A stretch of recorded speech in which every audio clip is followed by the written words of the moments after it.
Okay, so hi everyone again. Um, Welcome to the Speculative Legal Theory Study Group.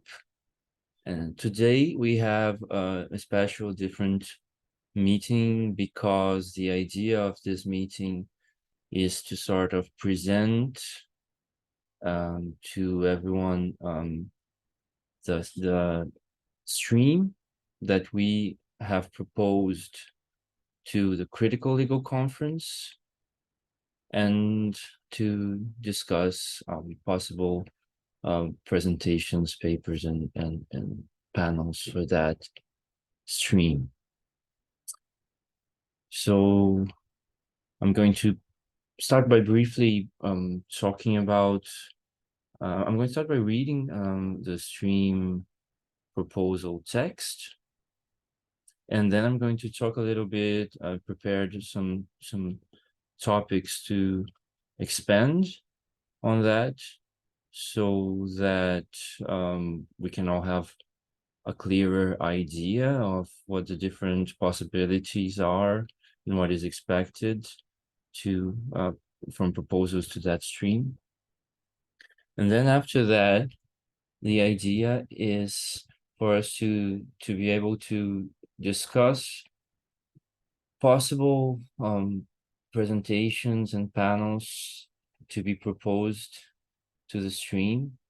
And we can sort of, if you have a research project of any kind that you think could connect to the stream, but you're not sure exactly how to make that connection or how to formulate that project, we can try to discuss that together. Also, we can try to find connections between your different ideas to allow us to form panels from them. So if you want, you can already start thinking about that so we can discuss it in the second part. Okay. So I'm going to send you, in case you don't have it yet, I'm going to send you the link to the to the proposals page,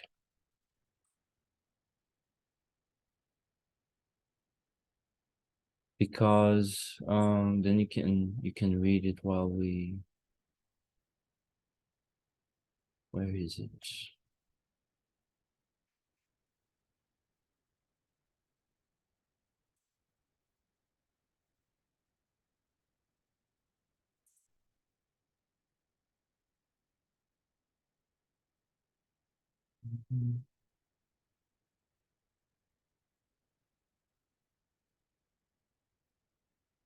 Sorry, I think I thought I had it open here.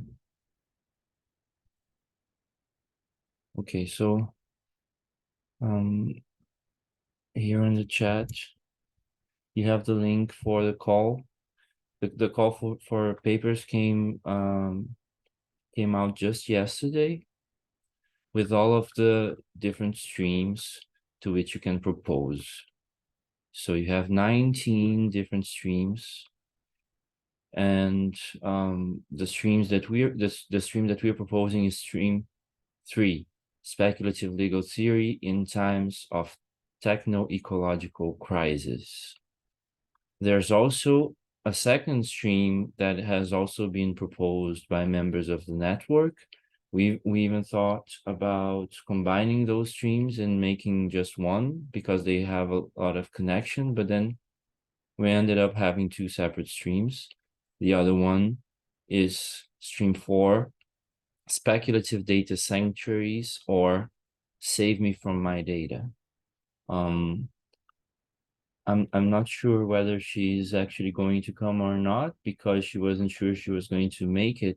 But Yanis Call, who is one of the proponents of that second stream, together with Robert Harian, might come to talk a little bit about that second stream.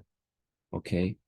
In any case, you probably have heard about the Critical Legal Conference, which is probably the biggest conference related to critical legal theory or critical legal studies, at least from the side of Europe. And they have a theme, and they always have a theme that is related to the place where the conference happens. And this time, the theme is the idea of sanctuary, because it's going to happen in Durham, which is a small city in England. I've never been there, but apparently they have a text which is linked also there, where a photo essay actually based on a number of pictures that from Durham, where they explain this idea of sanctuary and why they decided to use that theme for the conference. But they always emphasize that it's a loose theme. It's not that everyone who presents any paper to the conference has to make some kind of connection to this idea of sanctuary. It's more like an inspiration, okay? And you're going to see that some of the streams have a connection to that idea of sanctuary, and some don't have, but I'm going to try to talk about a little bit how I think that the speculative legal theory stream connects to this idea of sanctuary. But in any case, the call for papers is open, and the papers are supposed to be just an abstract of 350 words maximum, and they have to be directed to a specific stream. And then the people who are proposing the streams are the ones who are going to receive those proposals and evaluate them, and also take the ones that aren't already proposed as panels and put them together into panels. So you can either propose just a paper and it's going to be put in a panel together with similar papers, or you can get together and propose a panel. Of course, we also encourage you to advertise this call for papers and the stream call, because we are still making our network. So this is also, I mean, one of the main reasons why we decided to propose a stream rather than just panels or papers to other streams, is to sort of use this opportunity to enlarge our network of connections around this speculative idea of speculative legal theory. The deadline for submitting abstracts is June 30.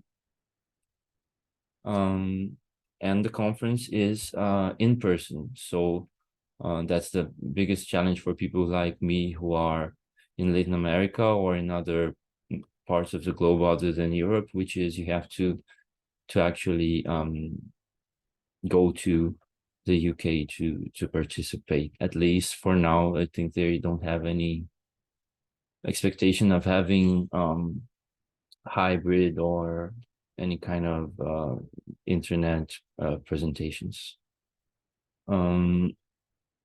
So okay, the stream proposal text is as follows. The title is Speculative Legal Theory in Times of Techno-Ecological Crisis. And the proposal goes like this: growing concern with non-human intrusions, notably technological acceleration and climate catastrophe, that displace humanity from the privileged place it has been supposed to occupy in Western modernity, has seemed to coincide with a renewed interest across the humanities and social sciences in speculative thoughts.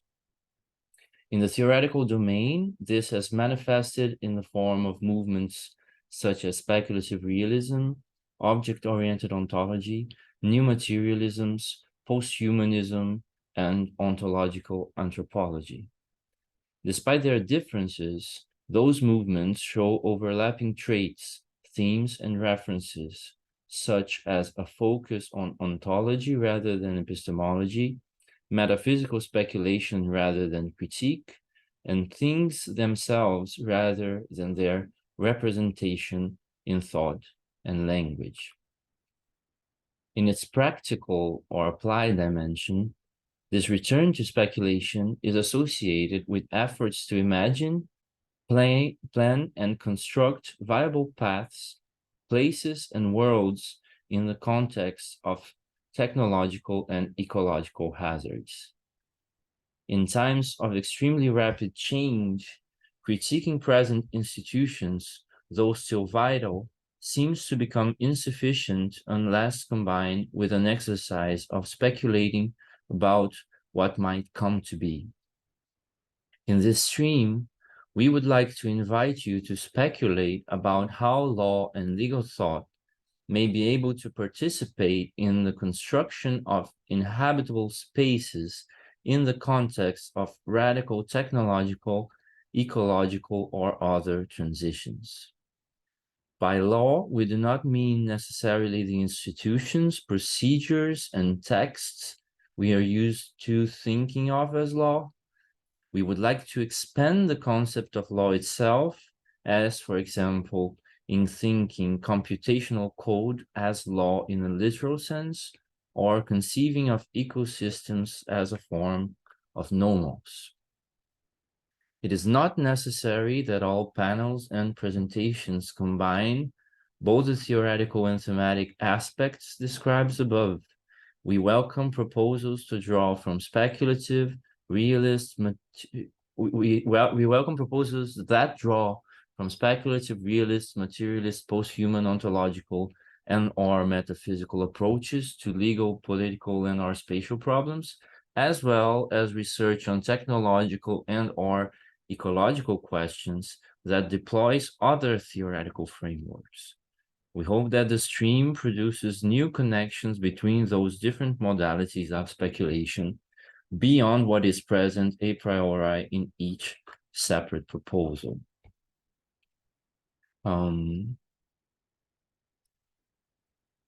So now I'm going to try to unpack this in case there's anything that isn't clear. Also, if anyone has any questions, that's also useful. Also, don't hesitate to interrupt me if you want to make specific questions and ask for clarification regarding something that I'm saying. But focusing in this last part that I just finished reading, I think it's important to emphasize that this stream is trying to be really broad, because I think streams in general are expected to be quite broad since they have to accommodate various papers and panels.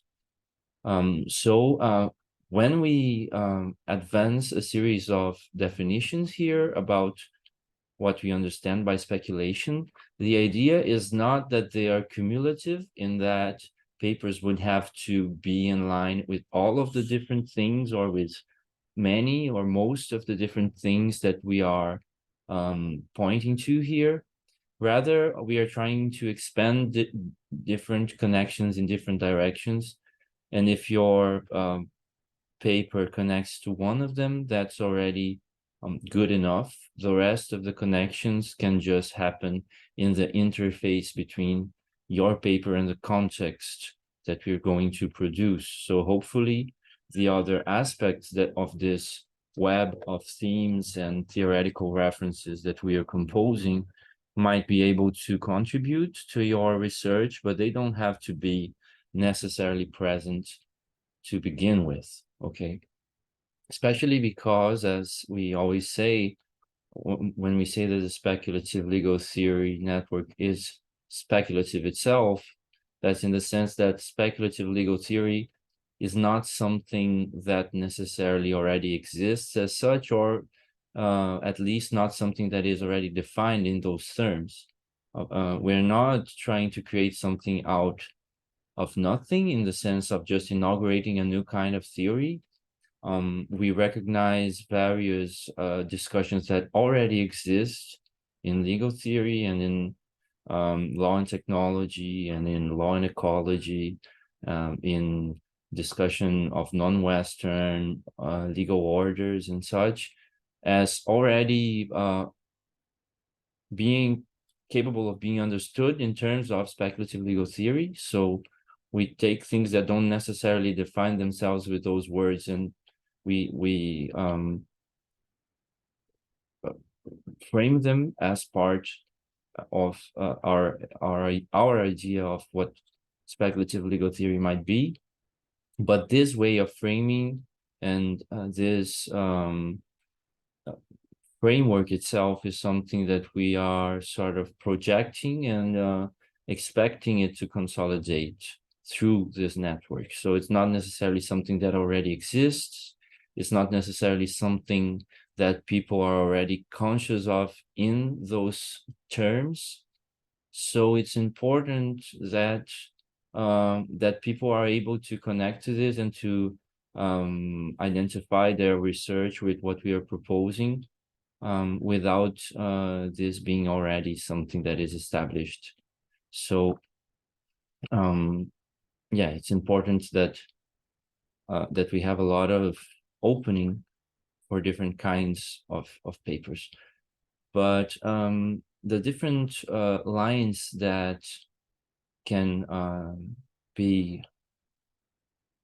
can serve as a kind of guidance for the kind of thing that we are trying to put together can be divided, I think, in terms of a more theoretical side and a more applied side, or a more theoretical, philosophical, and a more thematic dimension. And I'm going to briefly expand on those two, which already appear, as you saw, in the call for papers.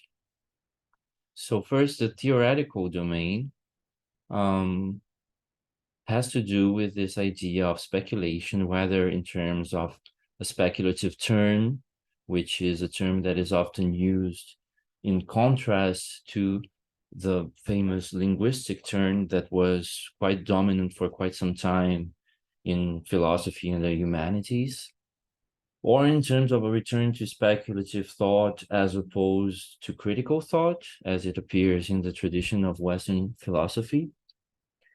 And this has to do with those different movements that I mentioned before.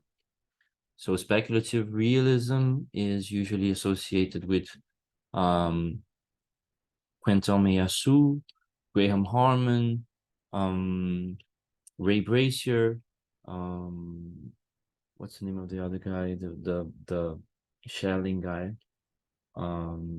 Ian Hamilton Grant. Object-oriented ontology is kind of a subdivision of speculative realism. That's Graham Harman's idea, and also of other connected people. New materialisms is more connected to feminist thought. It has a particular interest in science. It has those themes of materiality, corporeality, affectivity. There's a lot of Deleuze there.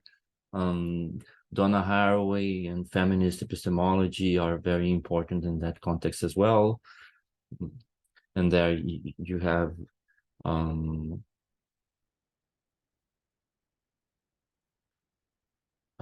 Jane Bennett. You have what's the name of anyway, I'm forgetting the name of the authors. I'm not that connected to new materialisms, but I think they're also close to post-humanism, which is the next in the call, which is Karen Barad, for example. In legal studies specifically, I think new materialism and post-humanism are among those currents, the ones that have more penetration at this point. So Margaret Davis is I think a lot influenced by new materialisms. Janet Cole is influenced by posthumanism, new materialism as well. Swasti Ranjan, who is a part of our network, is quite interested in object-oriented ontology. Then ontological anthropology is like the ontological turn. Also, sometimes there's a collection of essays that is called comparative metaphysics, which is also connected to this. But this as ontological anthropology says, the ontological turn comes more from the domain of anthropology, with figures such as Eduardo Vieira de Castro, and Marilyn Strathern, and others. We can add here actor network theory, which is famously proposed by Bruno Latour, who can also be connected in a way to ontological anthropology.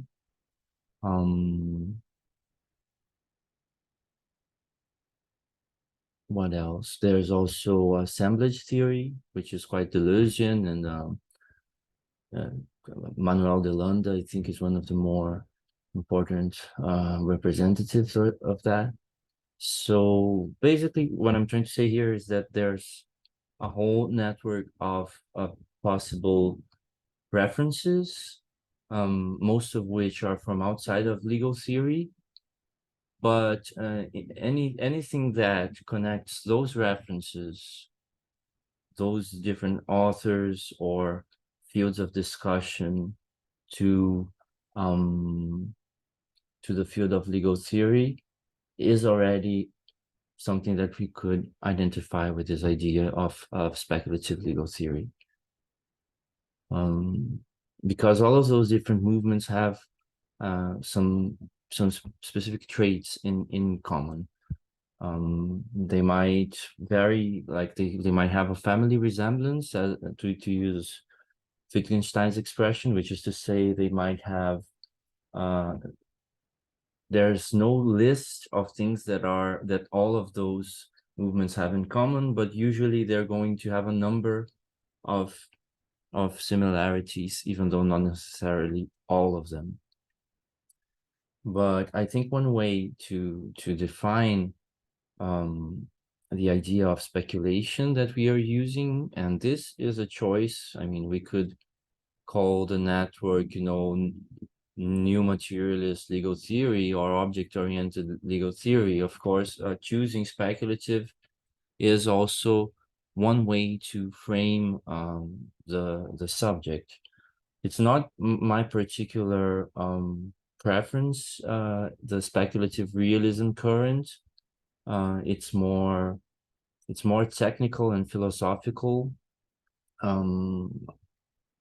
I'm personally more influenced by ontological anthropology than speculative realism, but I think this idea of speculation is interesting in terms of how it connects to those two different dimensions that I'm going to try to sketch out here, and that has to do also with other reverberations that this word speculation has, other than the technical and philosophical sense of the term. But in this philosophical sense, as I said, it is in the tradition of philosophy, it's supposed to critique. And this is a place where I think the speculative realist discussion is useful, in the sense of doing a very kind of superficial appropriation of Quentin Meillassoux concept of correlationism, which is common. I mean, I think a lot of the times that you see this term used and referred to Meillassoux, it's not necessarily used in the quite specific and technical sense that Meillassoux uses it. I saw it often in new materialist contexts and other contexts that are not directly linked to Meyasu, and usually it is something that is quite close, which is used in a way that is quite close to either Bruno Latour's discussion of the constitution of the moderns, or um, Alfred North Whitehead's idea of the bifurcation of nature. And any of those concepts, though they also have, only a family resemblance and they have their specificities, if we want to take all of those and apply them to law and call that legal correlationism, we can then have a picture of what kind of legal theory we are contrasting speculative legal theory with. And what would be a legal correlationism if we bring those ideas into the field of law?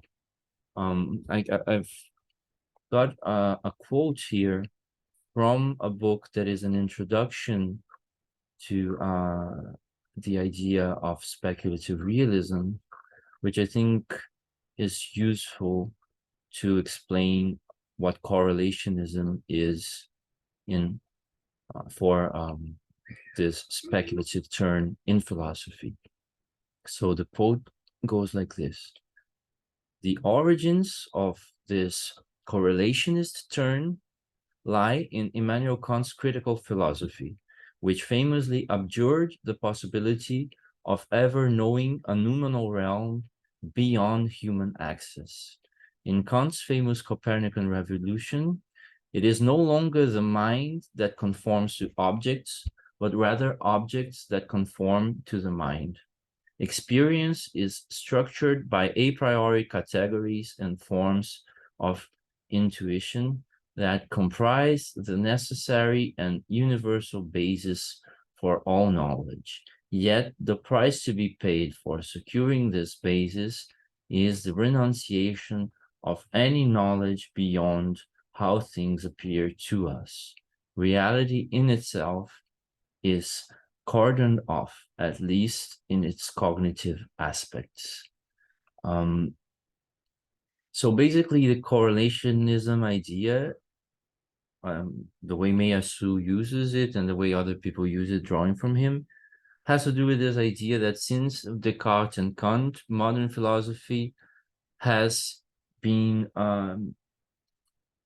defined in a way by different variations that always maintain this theme of the problem of access and of this correlation between the subject and the object of cognition, or the moral subject and the factual world that it inhabits, or culture and nature, human and non-human, all of those variations of the correlation, which in legal thought are sort of they can be connected to those two parallel lines that separate is and ought, facts and norms, efficacy and validity, the object of property and the subject that has property.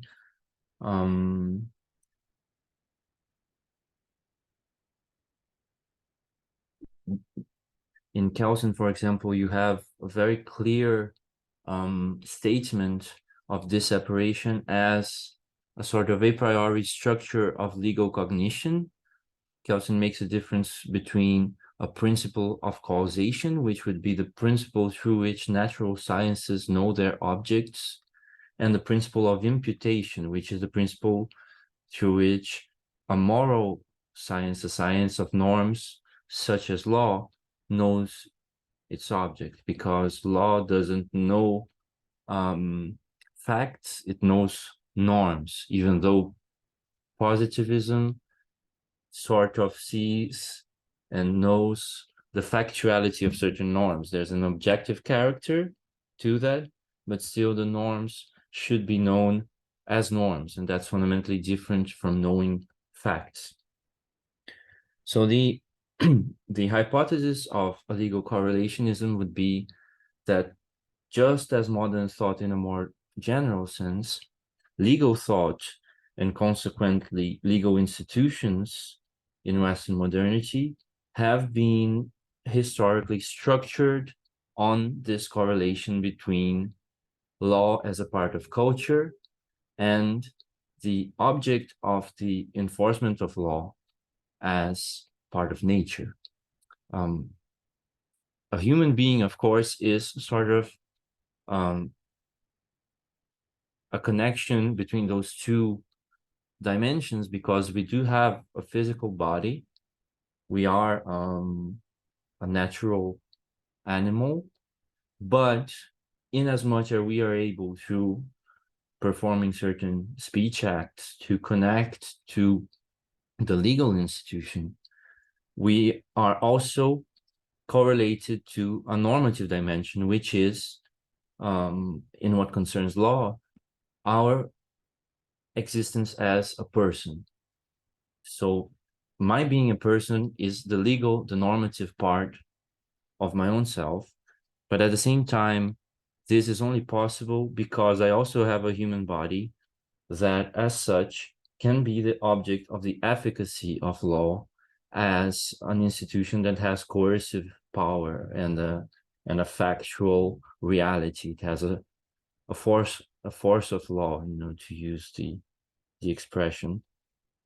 So basically, the problem of this correlation has been in the center of the structure of modern law. That would be the hypothesis, and the reality of law, the institution and the maintenance of law, is always a problem of how to connect those two things, how to pass from the realm of social facts and a factual reality and the realm of norms, in terms of instituting norms, in terms of determining their meaning, and how to pass from the world of abstract norms back to the world of facts in terms of giving those norms factual efficacy.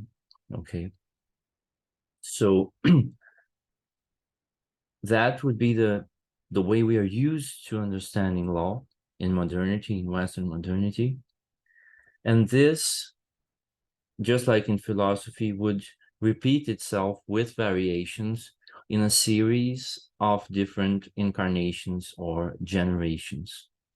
So if you take traditional legal thought, such as Kant and Hegel, the correlation is already there, and it is thought in terms of a natural moral subject. So there is such a thing as a human nature, which is moral and which correlates with a natural nature, which is factual.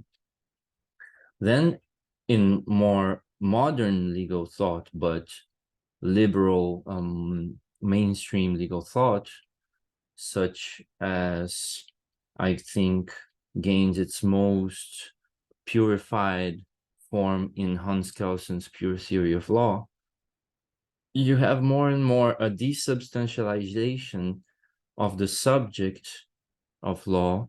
So the idea of normativity is no longer related to a human nature, but is simply posited to a sort of epistemological, the sort of epistemological infrastructure that I just talked about in terms of everything being either known as a fact or known as a norm.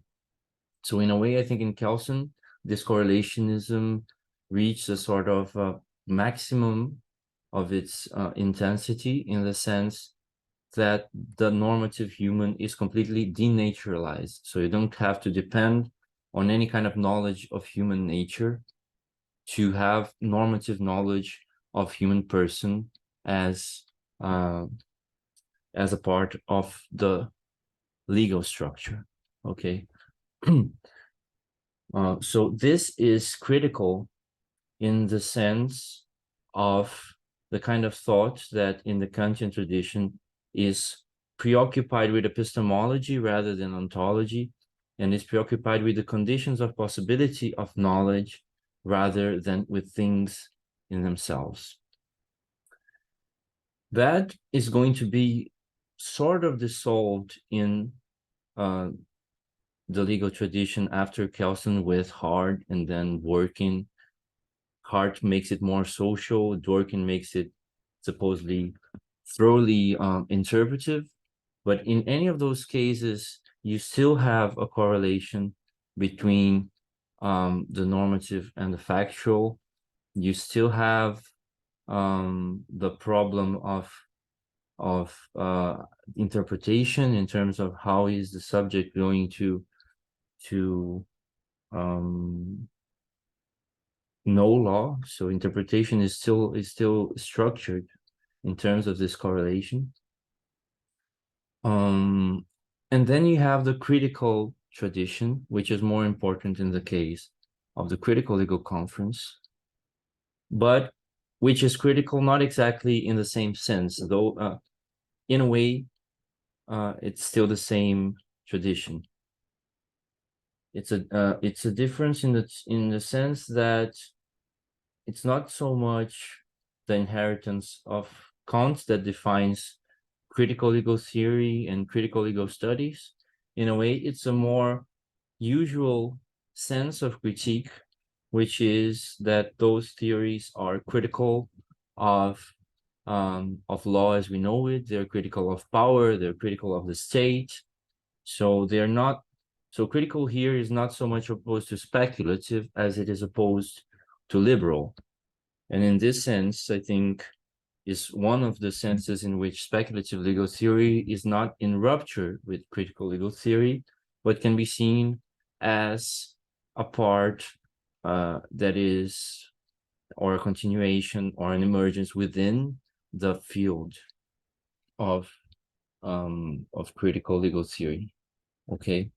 But there is a critical aspect, nevertheless, in the correlationist sense to critical legal theory, in that, and then you have generations there as well, right? You have a more Marxist approach to critical legal theory, which similarly to Marx himself and to critical theory in the sense of Adorno, Horkheimer, Walter Benjamin, they do inherit the modern project of critique in the sense of posing the problem of the condition of possibility of whatever is at stake, but they make it more social, more concrete, more material.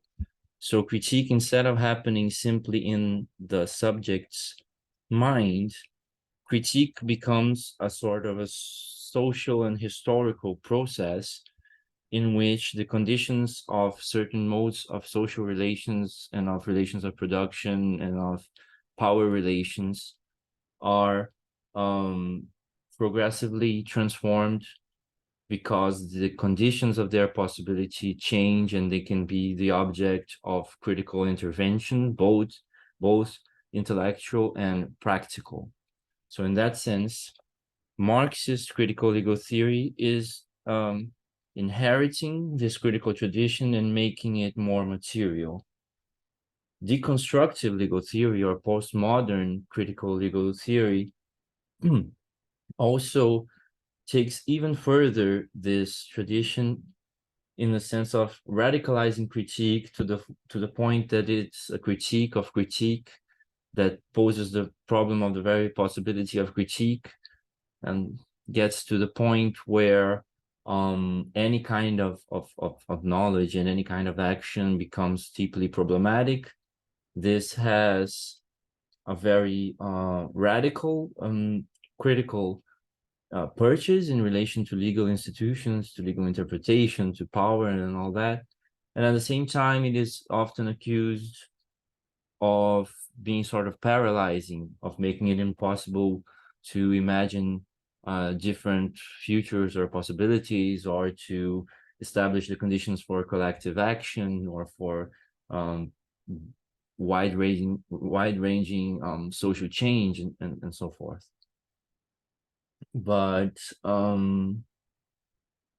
all of those different phases in this tradition, they can be seen as new incarnations and new and even radicalizations, and as I was saying, of this critical correlationist tradition within legal thought.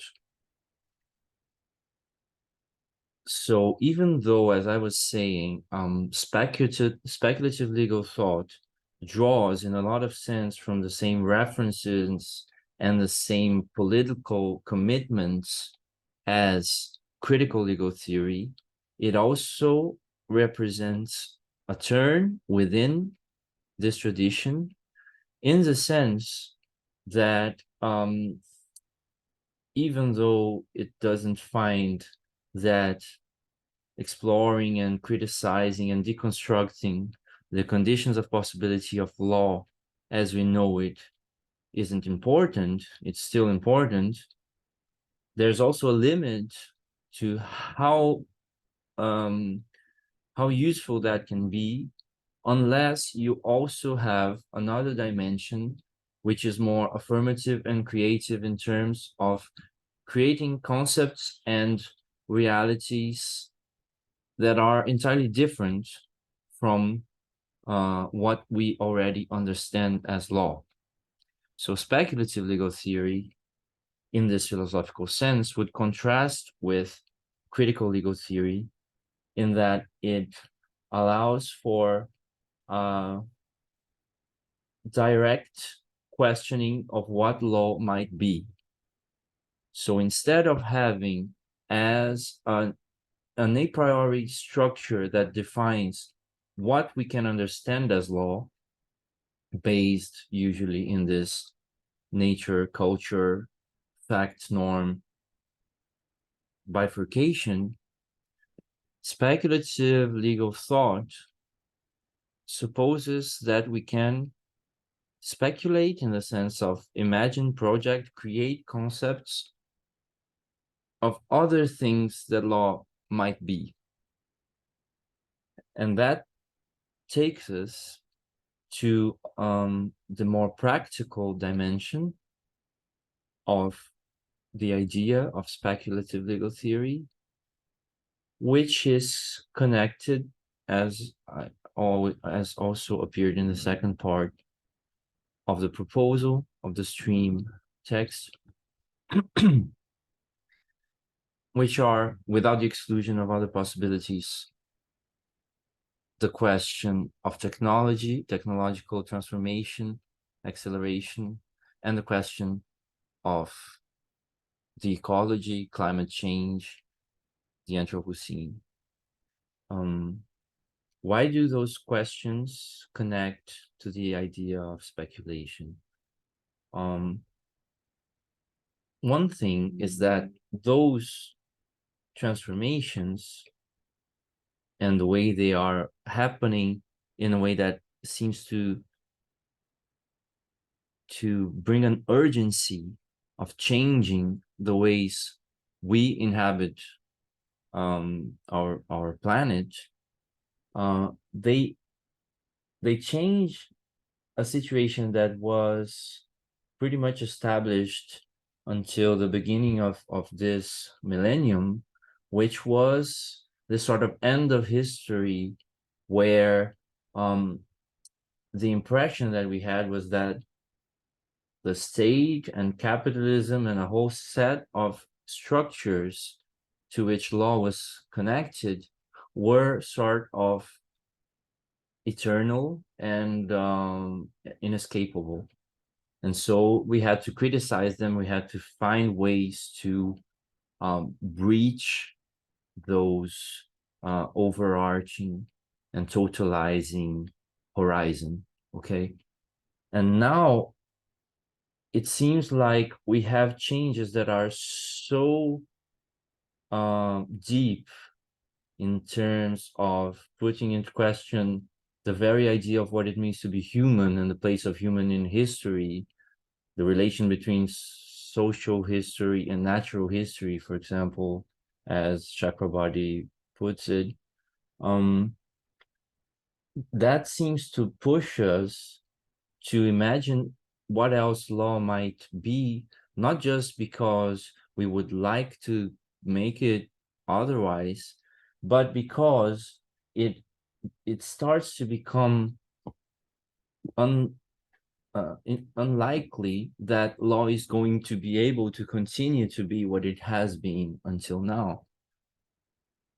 So that both in relation to technological acceleration and to climate crisis, and also to how those two things intersect and overlap.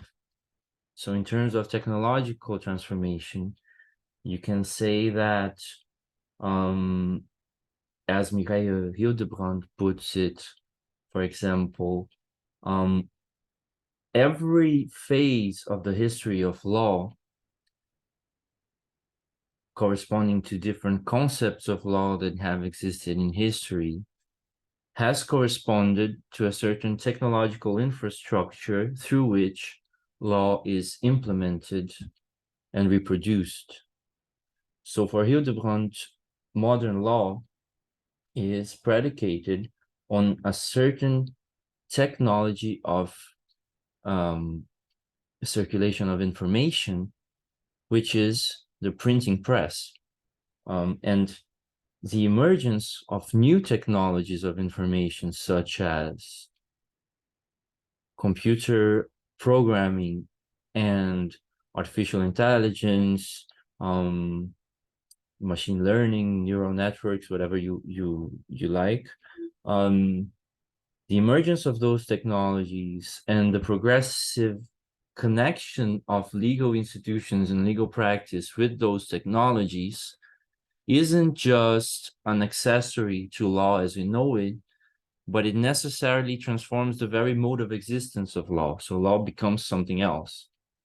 So that's one sense in which I think speculative thought, in the more philosophical sense, coincides with the more everyday sense of having to speculate about what law might become, because we can't count on law continuing to be the same thing in the context of those technological transformations. So we can either speculate about negative and dystopian possibilities that seem to emanate from the current direction of technological transformation, or we can also try to imagine utopian alternatives that we can then try to implement by navigating the transformations of law and technologies, and how law can constrain and direct the transformation of technologies, or how technologies constrain and direct the transformations of law. So it's like we are navigating a process in which both technologies and law are necessarily transforming, and we have to be able to think concepts that allow us to navigate that without presupposing in our methodological approach to law that we already know what law is, and then we can, criticize it or just interpret and implement it, because those conditions are not in place anymore.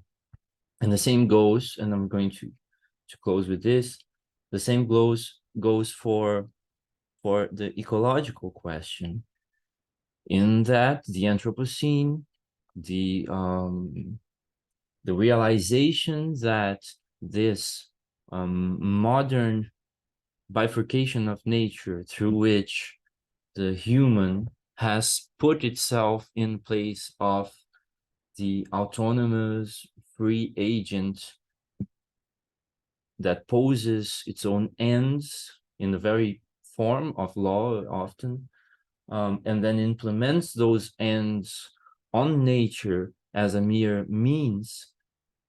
And in this context, technology appears as the mediation that technology modernly conceived, that is conceived as instrument or as in framing of nature, technology appears as the way in which human will and human freedom is implemented on nature conceived as mere fact, as merely determined by pre-established laws of cause and consequence. So in all of the different areas of the humanities and such where this question of the Anthropocene has been discussed recently, the question is posed of how else can we structure our our action and our thought and our institutions in order to not reproduce these mechanisms, which arguably has been important in taking us to this point where our action is putting at risk the very conditions of the continuation of our existence and of many other living organisms and ecosystems on this planet. So I think in law, this is also key in the sense that it pushes us to rethink the concept of law in a way that is not centered on the human, that doesn't understand law simply in terms of something that is posited by human freedom, but rather to understand law in a broader sense in which human state law as we know it is only a part of a larger legal ecology, a normative ecology, an ecology of norms that corresponds in some way to the conditions of the possibility of life on Earth as we have it, or as we expect to have it in some kind of way. And that's something that has been done very interestingly by some legal theorists, especially by Margaret Davis, who has just put out a book called Eco-Law, in which she builds precisely this kind of conception of law through a speculative new materialist kind of approach. She already started doing that before in Law Unlimited, which is a previous book of hers. Kirsten Anker also based on indigenous references. Aaron Mills, who is an indigenous thinker, they all seem to one way or another try to think this broader, not anthropocentric legality through ways that have to do with what we are calling speculative theory. So basically, to recapitulate and to close this exposition, there is this more philosophical, more theoretical dimension in which you have a number of different references and authors that you could use. The ones that I mentioned in the beginning, also, like, Deleuze is usually considered as a speculative or a metaphysician in one way or another, though he also was part of so-called postmodernism. You sort of can reinterpret those same authors, Deleuze, but even Foucault, Derrida, you can reinterpret them ontologically. It has been done, like for Derrida, it has been done by David Roden and also by Moisés Pinto Neto, who is from Brazil. Foucault is very close to Deleuze, so you can always make the kind of Deleuzian interpretation of what he's doing, which would be a metaphysical, ontological interpretation. Foucault has been interpreted too much with a focus on discourse. I think his thought is far more materialist than it has been pictured to be. Whitehead, that I mentioned before, though he is from a previous generation, he's very much already in this vibe, and he's being, recovered in the context of this new speculative turn. Stephen Shaviro has pointed to that. Isabel Stengers is very interested in Whitehead. And in the applied dimension, so if you have a connection to any of those authors, or if you are able to make a connection to any of those authors, that's already within the scope of what we are calling speculative legal theory. But also, if you have some other kind of theoretical framework, but you're discussing technology or ecology in this kind of context, that's also interesting for our connection. Of course, that depends on how you're approaching the question of technology. I think what is, or ecology. I think what is most fundamental here is that those questions aren't approached in terms of we know what law is, we know what the legal institution is, and the question is how is the state and how is law going to regulate technology? How is it going um, to regulate social and economical practices in relation to technology or in relation to climate change, because in those ways you would be maintaining this correlationist approach, you see. So the idea would be that if you're able or if you're interested in exploring not just the relation between law as we know it and those problems, but if in some way you're able to explore the way those problems transform the very idea or the very structure of law, then I would say you're already in the realm of speculative legal theory, even if you don't use those specific references that we were discussing before. So basically, there's a whole lot, a whole set of theoretical references, and also a whole set of themes or objects of discussion that would be able to connect to this network, to this discussion. I forgot to talk about sanctuary and how this connects to the idea of sanctuary, though it is sort of suggested in the stream text. We can go back to that if you want. I'm not sure if it's that essential, but I've already talked for 1 hour, so I wanted to pass to the second part where we can discuss your ideas and possible contributions and panels, and also if you want to ask any questions about what I tried to define until now. Hermano has his hand up, so if you can start, that would be great. Thanks. Oh, thank you. It was very interesting. I've just one question. So, and I think you were about to introduce this.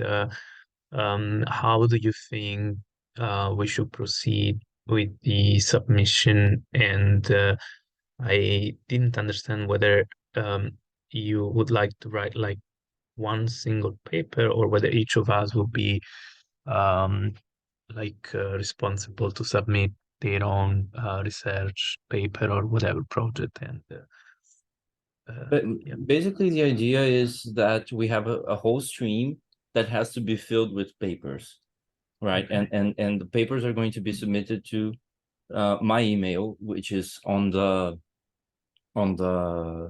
like if you go to the site and you click on the stream, at the end it has the email to which papers or panels would be submitted. So basically, um, after the period for submissions, I'm going to be responsible, and also if anyone wants to help with organizing the stream, I think that would still be possible as well. I can ask them to add more people as organizers. That would be great, actually.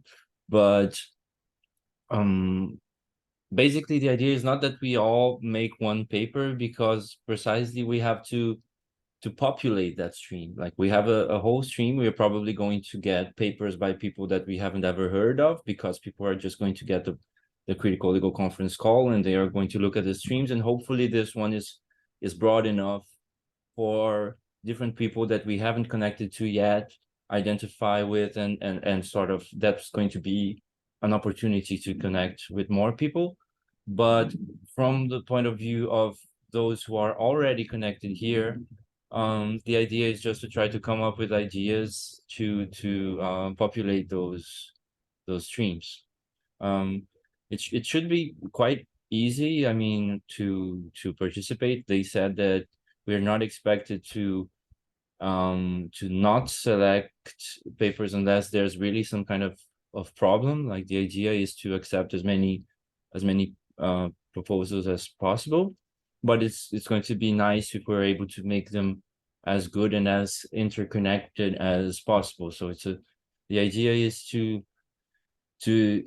hear from you about what dimensions of your current work you would think would be interesting to turn into perhaps a presentation, and then we can start making those connections and try to help each other thinking about those possibilities.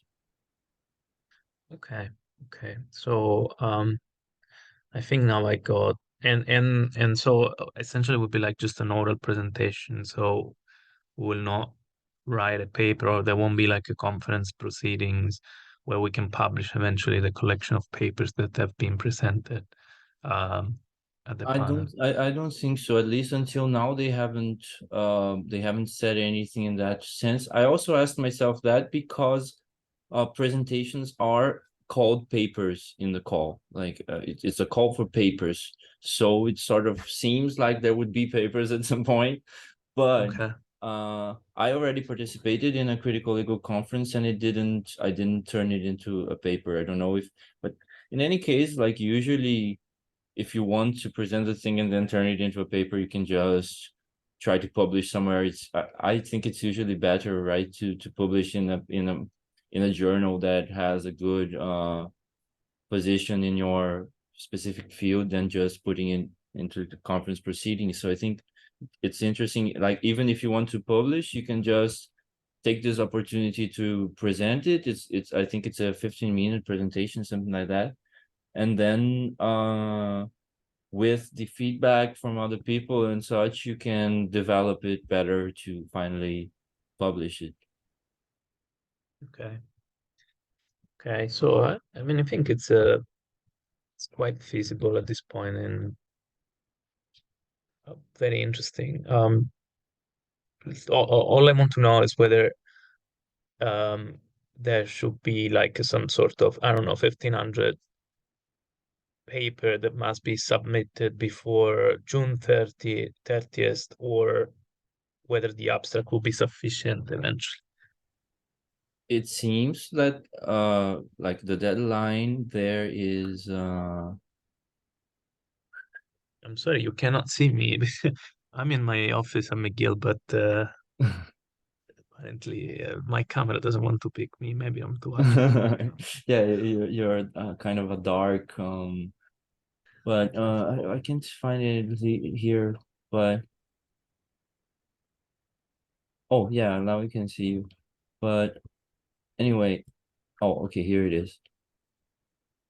So 30 June is the abstracts, and then the conference itself is in September, right?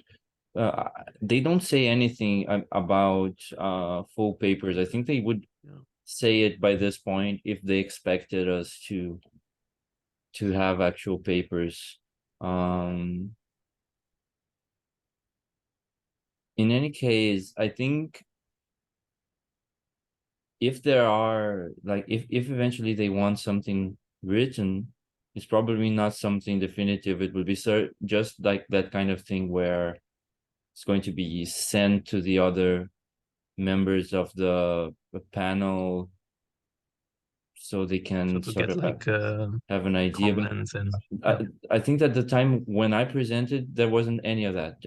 I just like did the presentation itself, and Okay. they don't mention anything here. They just say an abstract, maximum 250 words. Okay. Okay. So yeah, because that was not clear to me, and I think now I have all the information, let's say.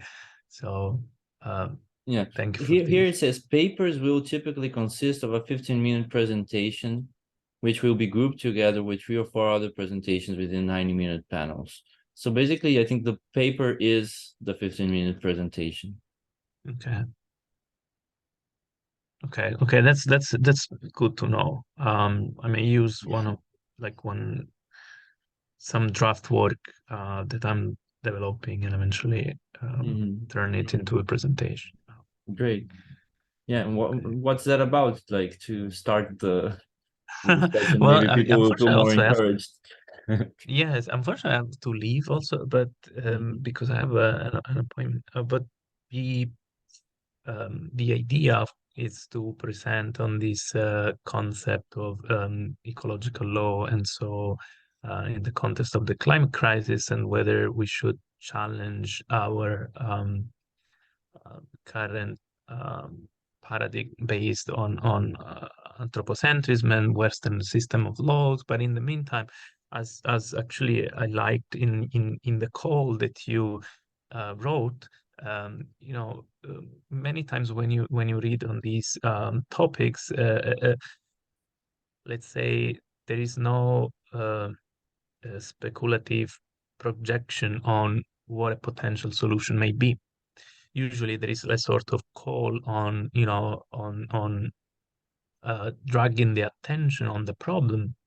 So, for example, okay, we know that uh, an anthropocentric legal system, which basically puts nature as separate from human, uh, is not uh, ideal. But then we know that we should consider, for example, some sort of um, different perspective with regards to the human nature relationships. But then, uh, if we want to go further and speculate on it, how can we envisage some sort of change, and what will be the base of this change? So I'm Mm-hmm. trying to, just summarize very briefly what could be a potential presentation. And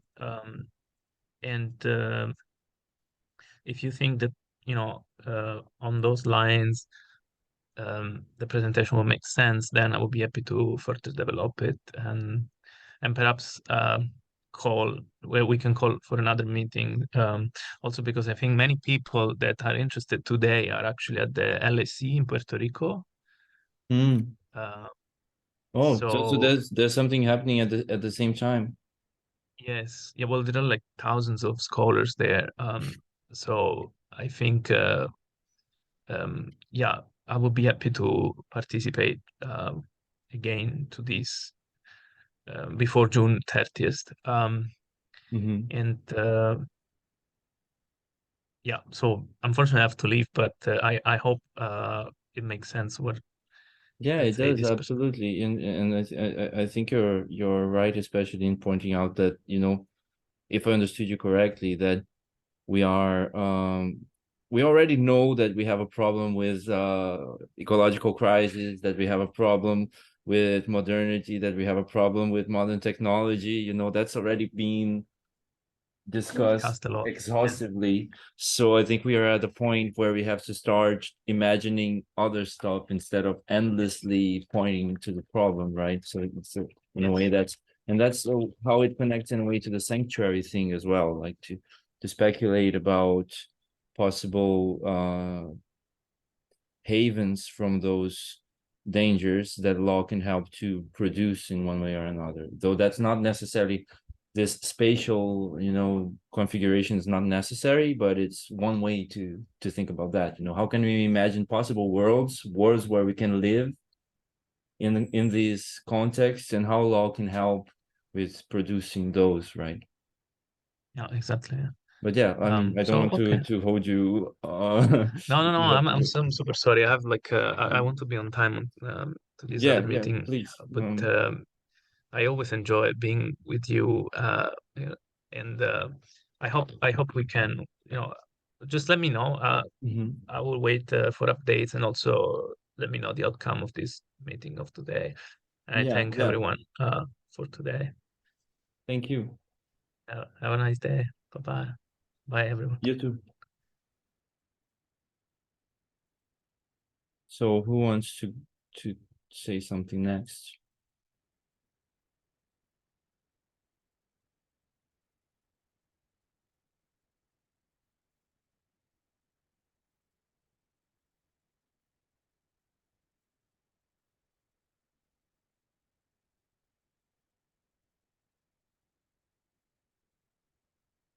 No, no one. Is anyone else thinking of going to the conference? Because I think that's one of the biggest challenges, right? To actually be able to travel and go.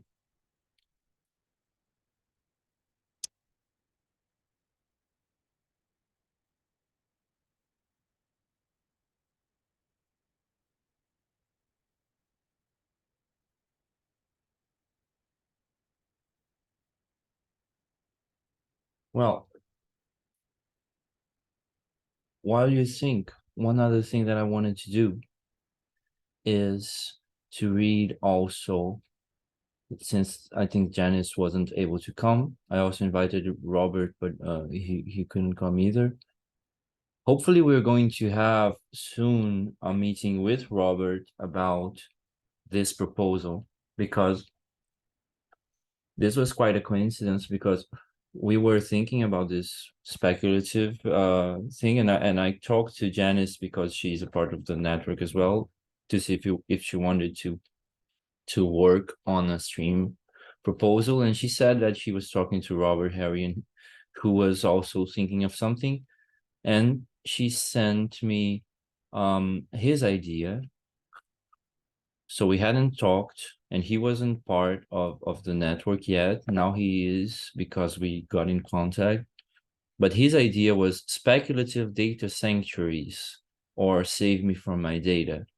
So not only is it connected to technological dimensions that are really interesting to us, it actually starts with this word speculative. He formulated it in terms of speculative sanctuaries in this context of data capture and data capitalism.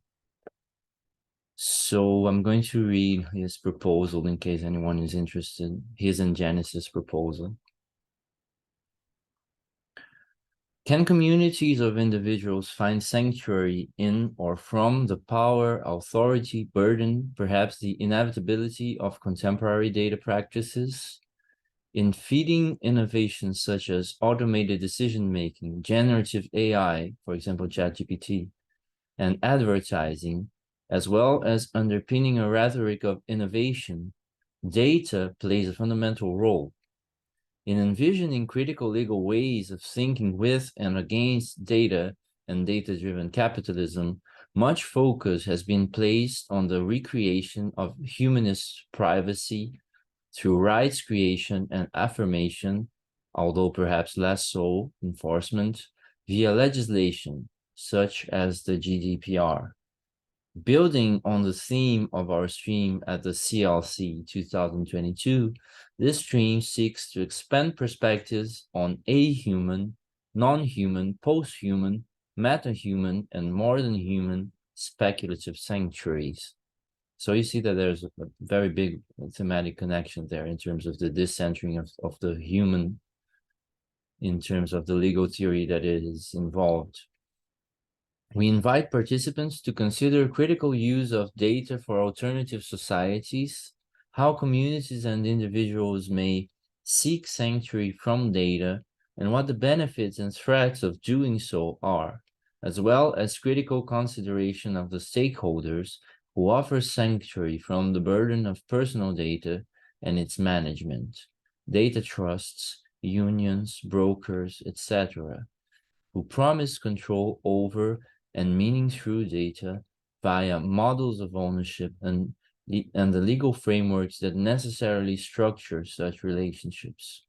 We would also like to consider perspectives involving the materiality, architecture, ecology, and infrastructure of data-driven governance. The concept of data is here open for interpretation and, importantly, speculation. Examples of what could be considered data includes image data sets, ambient or environmental data such as weather data or data concerning the composition of natural resources, operational images as data, metadata for NFTs, genetic data, etc. Speculative sanctuaries based on data can include, for example, blockchain-based models enabling sharing and being together, forms of quantum optimization or AI to plan a less human-centric world, terraforming, or even technological retreat or de-escalation, etc. We welcome participants from all disciplines. So, as you can see, this for a while we weren't able to do it because it was too last minute. But when we got in contact, we were thinking about making those two streams into one, because in a way this could be considered as a very interesting formulation of the technological dimension of speculative data sanctuary. So we tried to make a broader stream about speculative sanctuaries or speculative spaces that would include both theoretical and more applied approaches, and that would include both technology and ecology, but would incorporate this very interesting, very rich formulation that Robert wrote into a broader context that would include also other modalities of speculative spaces. But we ended up having those two separate streams. I think you can actually propose more than one paper. So I think I'm going to propose one paper to our stream and also one paper to that one, to make the trip more worth it. Not that it wouldn't be worth it otherwise. And yeah,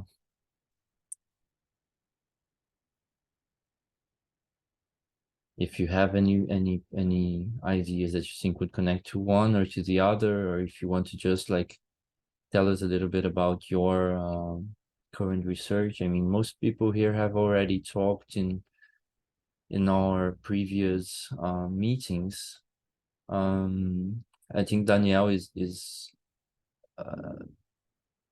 the, I'm not sure if this is the first time you're here, but like, are you thinking about going to the conference, or are you just like interested in the I was talking to Betania. She was saying that we might ask for help, like Clara can help us try to get financing to help us go to Europe to the conference. That would be interesting. I don't know how that would work, but I thought they would allow online participation somehow. Maybe not at the same time, but considering that that might help a lot of people to participate. But anyway, I just read today the sanctuary proposal and all the groups of uh, study and panels that it can present papers. And it was really interesting to realize that the panel there's more traditional critical legal thinking or something like that. Is, uh, it's what it structured all those conference. It's the one that looks like out of place, considering that the others might be a lot. Yeah, we were even thinking that there might be Lot more connected and temporary in a way than the critical legal that might be something that it's it's getting behind it somehow or getting uh, historical fixated when we think about. Do you think you would like if you would propose, like supposing that you would propose Nowadays. a paper to this stream, And what do you think it would be about probably? probably about that, this movement, that the problems of law are associated with things that are not law or bound by law in the problematic way that critical legal thinking taught law when it's related to politics, violence, etc. It seems like there's another uh, way of thinking law, but to me, is associated with most of our problems nowadays with technology, environment, uh, migration, economy, that uh, the critic of law as norm or as the problem of norm in law and human rights doesn't seem to be quite there. But in a way, to me, what is interesting to think about this speculative theory, as I said, or post-humanist theory or critique of law beyond the critical legal theory would be how to emphasize a political uh, questioning when you dislocate law from this perspective. So you wouldn't lose all those years and all those discussions and studies about law and the political. That to me is what it's quite interesting because I see many people doing work that are really innovative and interesting and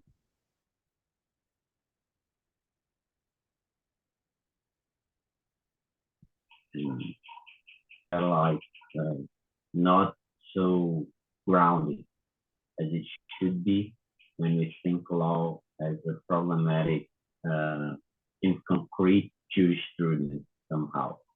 Then to me, what is lacking or what's more interesting uh, is to try to connect those two things. The critique of law that is political and concrete with this speculative and thinking of law that is not like limited to that somehow, or to the limit of critical legal theory as just a critique of law from the point of law, or from the point of what law should be within law itself somehow.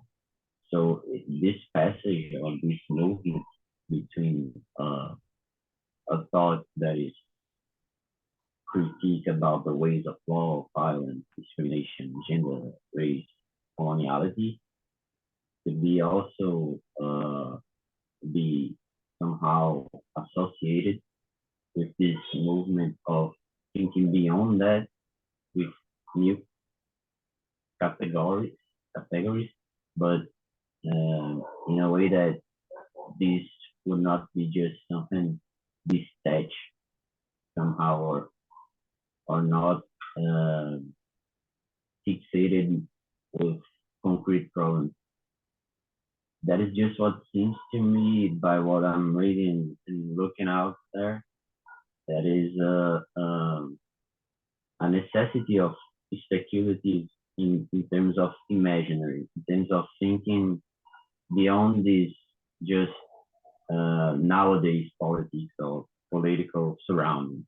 And that's necessary because the critiques seem like they don't have anywhere to go, but at the same time, this new imaginary cannot be just abstract in a sense that didn't does not consider somehow uh, all these um, law abiding questions that were brought by critical legal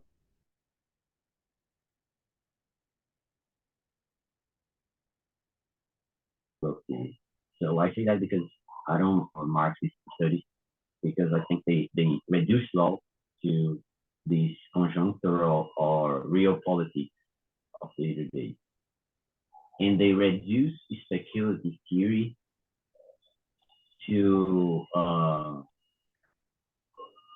some revolution to come or some idea of a law that is just or not law in communism.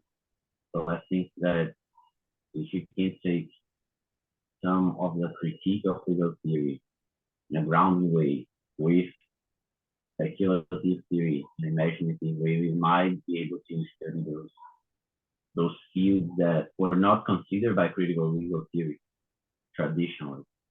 Now that they are being considered, like environment, gender, race, or technology, whatever. It's basically that.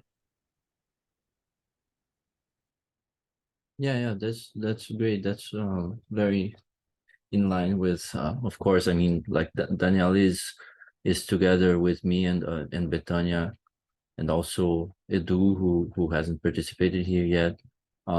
We are having a graduate seminar this semester that is about critical and speculative legal theories. So we have been discussing a lot of that recently here at PUC Rio. I don't know anyone else. Roberta, are you there? Do you want to say if you've been thinking of anything? Like, are you thinking about going to the conference, presenting something about drones or such? Hi everyone. Yeah, I'm thinking about going, but I need funding. Like, that's the problem. And as I am in Canada, so like I don't know how it might work. I know that my university gives some funding support for students who attend conferences. I have to check that. But yeah, I'm thinking about going. I just have this money issue. Yeah, that's very understandable. But I mean, in terms of I don't know, of ideas, like, are you thinking about any particular idea? Yeah, the one that I thought about submitting is that article on drones that I sent to you before that speculates if drone theory could be used for left to politics or something like that. So I have a draft of paper that I need to review and include some other articles, but yeah, it will be pretty much done. Yeah, that's great. I think that was very in line with the idea. If anyone is interested in knowing a bit more about Roberta's work, she talked a bit about it in our previous meeting. I haven't uploaded yet because I have to edit it. It was asked for me to remove a part of the thing, so I can't just throw the video. I have to actually get a video editor and do that. So I haven't been able to do that yet. But it's probably going to be online soon with because we have had, in case you're watching this or anyway, or the people who are here, I think most were already in the last couple meetings that we had, but we had two meetings before this one. We were getting people to talk a little bit about their work and how they think it might connect to this idea of speculative legal theory. So if you're interested, you can always check that out. And from now on, like the next couple months, hopefully we're going back to trying to have meetings about texts of contemporary theorists and having inviting theorists to talk about their papers. We had been trying to invite Aaron Mills, but he wasn't able to do it for now. Probably in the next semester, he said he might be able to do it after September. But until then, we have some other people that we've got in mind. So yeah, let's just keep in touch. And also, again, like, if you're able to connect to some of the people you know who you think might be interested in either in participating in the study group or the network, or eventually people who might be able to come to the conference, especially people who already live closer to the UK. That's interesting, so we can make more connections and think about panels and all that. Feel free to email me or um, to connect through other means to sort of think about panels and think about possibilities. Until then, like, we still have considerable time to think about that. And yeah, I guess I'm going to just finish it here. Thanks for coming, and see you soon.